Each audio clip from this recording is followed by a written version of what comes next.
ൊന്ന് കൈവൊക്കെ, പേടിയില്ലാത്തവര് കൈവൊക്കെ. ഒരൊറ്റ കുട്ടിക്കും പേടിയുണ്ടാകാൻ പറ്റില്ല, കാരണം നമ്മൾ അള്ളാഹുവാണ് പടച്ചത്. അപ്പൊ അങ്ങനത്തെ വിഷയങ്ങൾ വരുമ്പോ എന്താണ് മുഅ്മിൻ ചെയ്യുക? ലാ ഹൗല വലാ ഖുവത ഇല്ലാ ബില്ലാഹിൽ അലിയിൽ അദീം. പേടിപ്പെടുത്തുന്ന, ഭീതിപ്പെടുത്തുന്ന സ്വഭാവം ഇവിടെ ഉണ്ടാകും. അത് അല്ലാഹു തആല മുഅ്മിനെ പരീക്ഷിക്കുകയാണ്. മുഅ്മിൻ ഇതെല്ലാം വളമാണ്.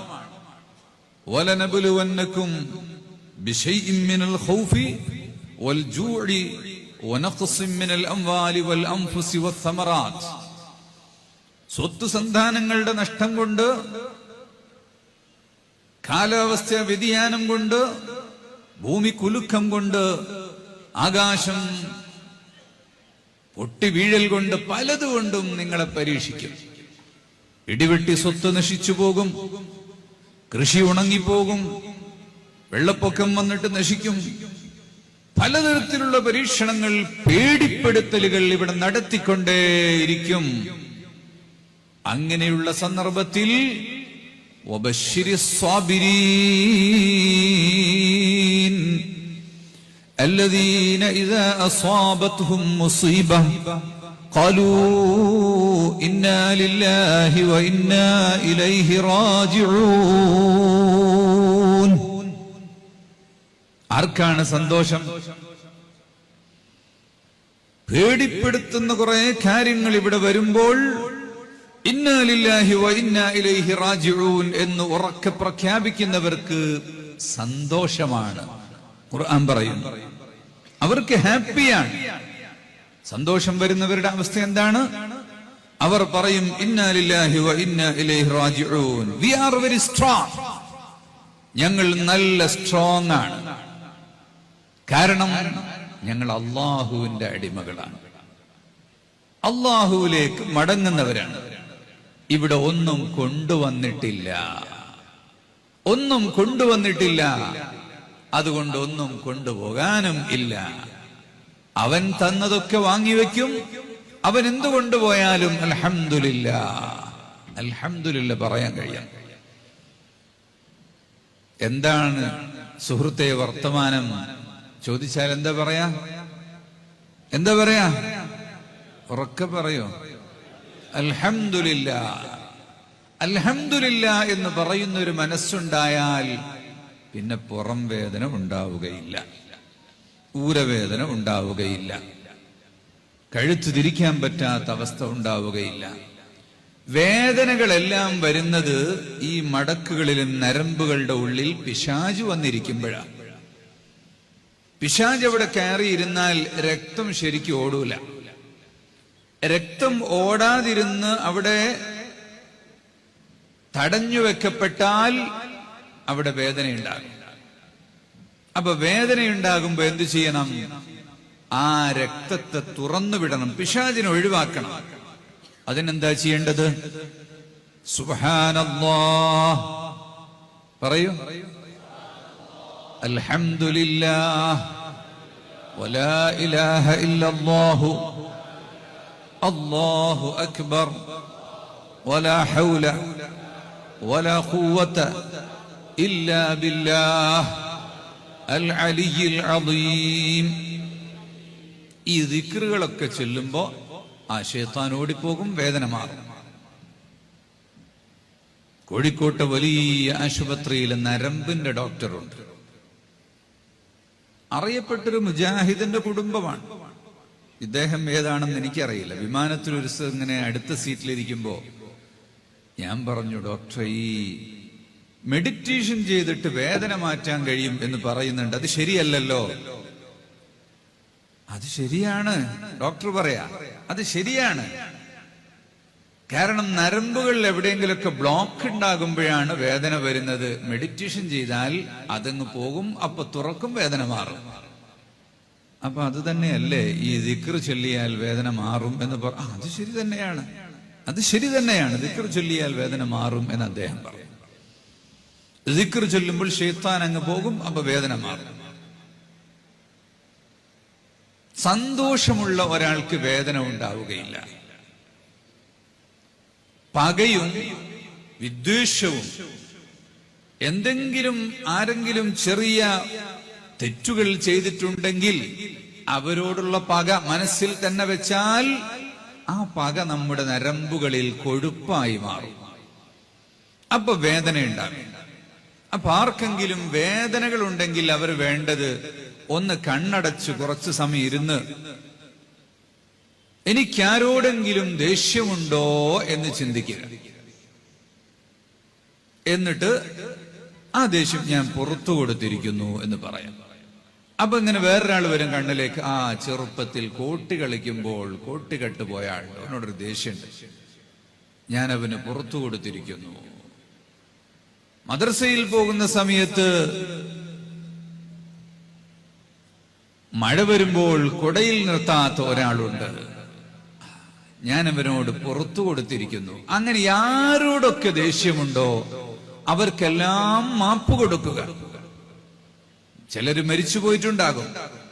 അപ്പൊ സുബ്ഹി നിസ്കാരം കഴിഞ്ഞ് ദിക്റും ചൊല്ലി ഇരുന്ന് മുറാഖബ ചെയ്യുക. കണ്ണടച്ചങ്ങനെ ഇരുന്ന് ആരോടൊക്കെയാണോ എനിക്ക് ദേഷ്യമുള്ളത് അവനെല്ലാം ഞാൻ പുറത്തു കൊടുത്തിരിക്കുന്നു.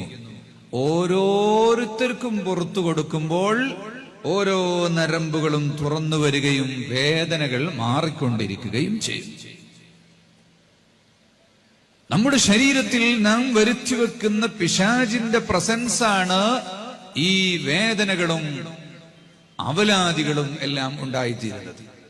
കടുത്ത വിദ്വേഷവും പകയുമായി നടന്നാൽ ആ ബ്ലോക്ക് ശക്തിയായിട്ട് ഹൃദയം തന്നെ ബ്ലോക്കായി പോകും. പിന്നെ പെട്ടെന്ന് ചിലപ്പോൾ വീഴുന്നത് കാണാം.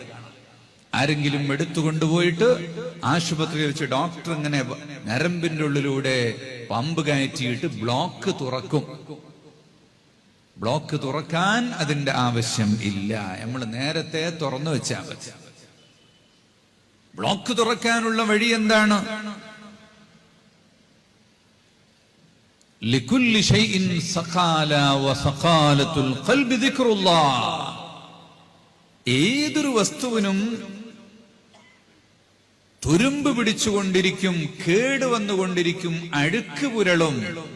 അഴുക്കിനെ ശുദ്ധിയാക്കാൻ എന്താണ് ചെയ്യേണ്ടത്? വസ്ത്രത്തിൽ അഴുക്ക് വന്നാൽ സോപ്പിട്ടിട്ട് കഴുകും, അല്ലേ? ഈ മൈക്കിന്റെ സ്റ്റാൻഡ് നിക്കൽ ചെയ്തിട്ടുള്ളതാണ്. ഇത് പള്ളിയിലൊക്കെ വെച്ച് 6 മാസം കഴിയുമ്പോഴേക്ക് തുരുമ്പ് പിടിക്കും. നമ്മൾ വിചാരിക്കുന്നത് വളരെ മോശ സാധനം. നിക്കലിന് ശുദ്ധിയാക്കാൻ ചെയ്യേണ്ടത് നല്ല കോട്ടൺ തുണി കൊണ്ട് നനക്കാതെ തുടക്കണം. അങ്ങനെ തുടക്കേ വേണ്ടേ, നനക്കരുത്, നനക്കാതെ തുടക്കണം. അതൊരു 15 ദിവസം കൂടുമ്പോൾ തുടച്ചാൽ 10 വർഷം കഴിഞ്ഞാലും തുരുമ്പ് വരില്ല. പക്ഷെ നമ്മൾ ശുദ്ധിയാക്കൂല, അങ്ങനെ ഇട്ടേക്കും. പിന്നെ കുറെ കാലം കഴിഞ്ഞിട്ട് പെയിന്റ് അടിക്കും. വീടുകൾക്ക് പെയിന്റ് അടിക്കാൻ വേണ്ടി വളരെ മോശമായ ലെഡും നിക്കലും ക്രോമിയവും ഒക്കെ ഉപയോഗിച്ച് പെയിന്റാണ്, വാഷബിൾ പെയിന്റ് എന്നാ പറയാം. പെയിന്റ് അടിച്ചാൽ അങ്ങനെ തന്നെ ഇടും, പിന്നെ 2 കൊല്ലം കഴിഞ്ഞിട്ട് പിന്നെയും പെയിന്റ് അടിക്കും. വാഷബിൾ പെയിന്റ് എന്ന് പറഞ്ഞാൽ 10 കൊല്ലത്തേക്ക് പിന്നെ പെയിന്റ് അടിക്കേണ്ട ആവശ്യമില്ല. 6 മാസം കൂടുമ്പോൾ കഴുകണം. അത് നമ്മൾ ഒരിക്കലും ചെയ്യൂല. അപ്പൊ കഴുകിയാൽ ശുദ്ധിയാകും.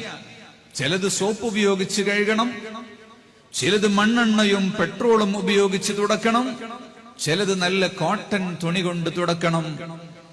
അങ്ങനെ പല വസ്തുക്കളും ഉണ്ട്. ഓരോന്നും ശുദ്ധീകരിക്കാൻ പലതരത്തിലുള്ള മാർഗങ്ങളാണ്. കരിഞ്ജീരകം ശുദ്ധീകരിക്കുന്നത് എങ്ങനെയാണ്?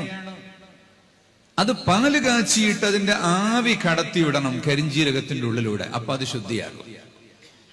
ഉലുവ ശുദ്ധിയാക്കുന്നത് എങ്ങനെയാണ്? അത് വെള്ളത്തിൽ കുതിർത്തു വെച്ച് വീർത്തതിനു ശേഷം വെയിലത്ത് വെച്ച് ഉണക്കണം. അങ്ങനെയാണ് അത് ശുദ്ധിയാക്കുക. കാഞ്ഞിരക്കുരു എങ്ങനെയാണ് ശുദ്ധിയാക്കുന്നത്? അത് നല്ല പാലിലിട്ട് തിളപ്പിച്ച് ഒഴിക്കണം, പിന്നെയും പാലൊഴിച്ച് പിന്നെയും ഒഴിക്കണം. അങ്ങനെ 6 പ്രാവശ്യം തിളപ്പിച്ചിട്ട് പാലൊഴിവാക്കണം. അപ്പോഴേ കാഞ്ഞിരക്കുരു ശുദ്ധിയാവുകയുള്ളൂ. മരുന്ന് ആയിട്ട് ഇതൊക്കെ ഉപയോഗിക്കണമെങ്കിൽ എല്ലാം ശുദ്ധീകരിക്കണം. ശുദ്ധീകരിക്കാതെ ആ മരുന്ന് ഉപയോഗിച്ചാൽ മരുന്ന് രോഗമായി മാറും. കരിഞ്ജീരകമായും കൊണ്ടുപോയിട്ട് അങ്ങനെ അങ്ങോട്ട് തിന്നാൽ അത് രോഗമായി മാറും. എല്ലാ വസ്തുക്കൾക്കും ശുദ്ധീകരണം ഉണ്ട്. ഹൃദയത്തിനെ ശുദ്ധീകരിക്കുന്ന വസ്തു എന്താണ്? ദിക്റുല്ലാഹ്, അള്ളാഹുവിന്റെ ദിക്റാണ്. അള്ളാഹുവിനെ ദിക്ർ ചെയ്താൽ ഹൃദയം ശുദ്ധിയാകും. യുറന്നിഹുനി ഇലൈക ശൗഖു ഹത്താ അമീല മിനൽ യമീനി ഇല ശിമാലി കമാ മാലൽ മുഅഖിറു അബദതുഹു ഹുമയ്യൽ കൗസു ഹാലം ബഅദ ഹാലി. അല്ലാഹുവിനെ ദിക്ർ ചെയ്യുന്ന മനുഷ്യന്മാർ ദിക്ർ ചെയ്ത് ആ ദിക്റവന്റെ നരമ്പുകളിലൂടെ നിറഞ്ഞു ഓടിയിട്ട് രക്തത്തിലൂടെ സഞ്ചരിച്ചു കൊണ്ടിരിക്കുന്ന, ഹൃദയത്തെ പ്രവർത്തിച്ചു കൊണ്ടിരിക്കുന്ന ആ ദിക്റവന്റെ നാവിൽ ചലിച്ചുകൊണ്ടിരിക്കുന്നു. ആ നാവ് പച്ചയായിക്കൊണ്ടിരിക്കുന്നു ദിക്റ് കൊണ്ട്. അങ്ങനത്തെ മനുഷ്യന്റെ ഹൃദയം എപ്പോഴും ശാന്തമായി സഞ്ചരിച്ചു കൊണ്ടിരിക്കുന്നു, ശാന്തമായി പ്രവർത്തിച്ചു കൊണ്ടിരിക്കുന്നു. ലാ യസാലു ലിസാനുക റത്ബൻ ബിദിക്രില്ലാഹ്. അല്ലാഹുവിന്റെ ദിക്ർ കൊണ്ട് നാവ് പച്ചയായിരിക്കണം. ദിക്ർ ചൊല്ലിയിട്ട് കാണുന്നവൻ എന്നെപ്പറ്റി ഇവൻ ഭ്രാന്തനാണ് എന്ന് പറയുന്ന അതുവരെ നീ ദിക്ർ ചൊല്ലിക്കോ. ഹത്താ യുഖാല ഇന്നക ലമജ്നൂൻ. എന്താണ് ചൊല്ലിക്കൊണ്ടിരിക്കുന്നത് എന്ന് പറഞ്ഞിട്ട് ആൾക്കാർ ഭ്രാന്തനാണ് എന്ന് പറയും ചിലപ്പോ. എന്നാലും ദിക്ർ ഒഴിവാക്കണ്ട. നാവ് കൊണ്ട് ചൊല്ലി നാവ് പച്ചയായിരുന്നാൽ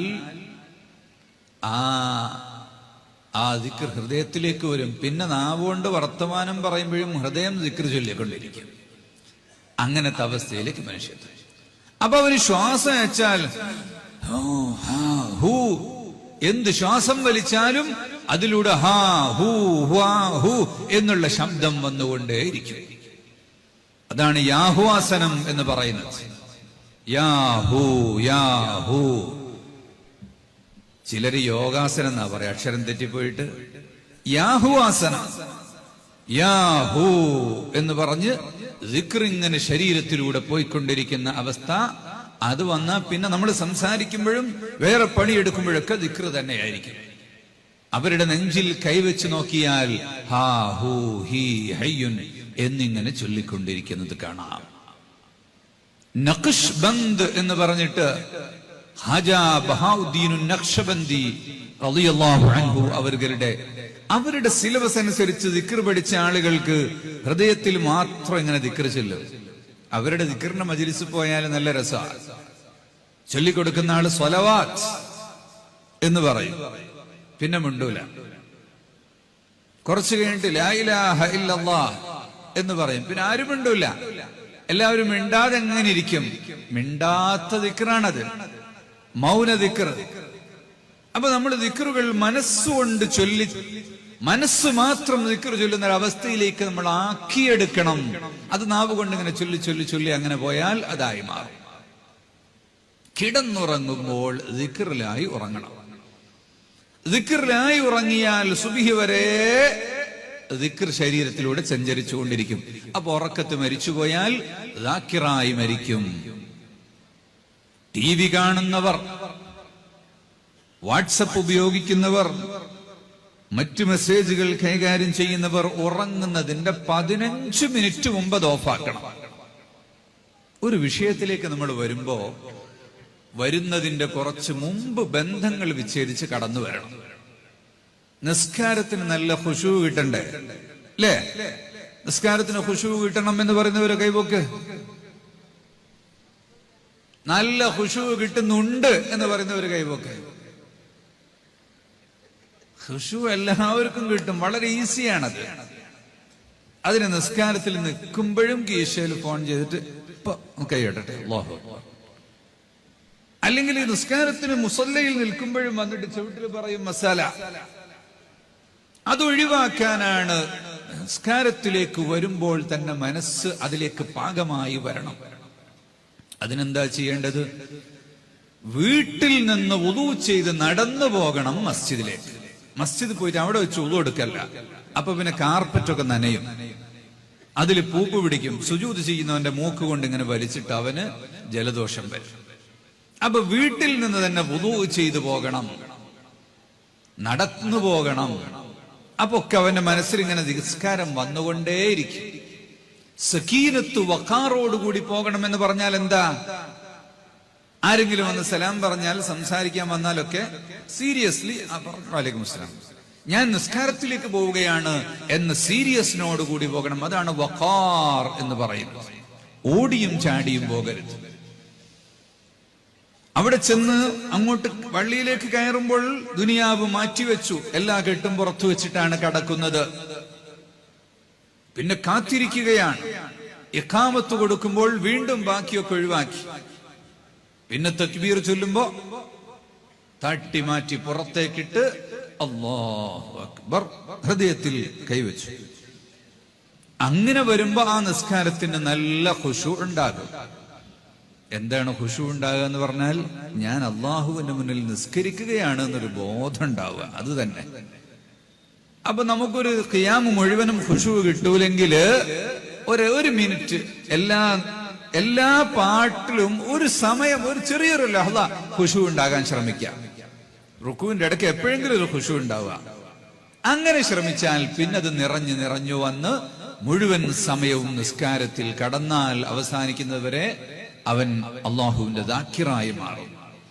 എന്തിനാണ് നിസ്കരിക്കുന്നത്? കടം കൊടുത്തതൊക്കെ ഓർമ്മ വരാൻ വേണ്ടി, കണക്ക് എഴുതി വെക്കാത്തതൊക്കെ രാത്രി ഓർമ്മ വരാൻ വേണ്ടി. അതിനല്ല. അഖിമിസ്സലാത്ത ലിദിക്രി, നിസ്കാരം ദിക്റായി മാറണം. അതിനാണ് നിസ്കാരം. നിസ്കാരവും നോമ്പും ഹജ്ജും എല്ലാം അതിനു വേണ്ടിയാണ്. പക്ഷെ നമ്മുടെ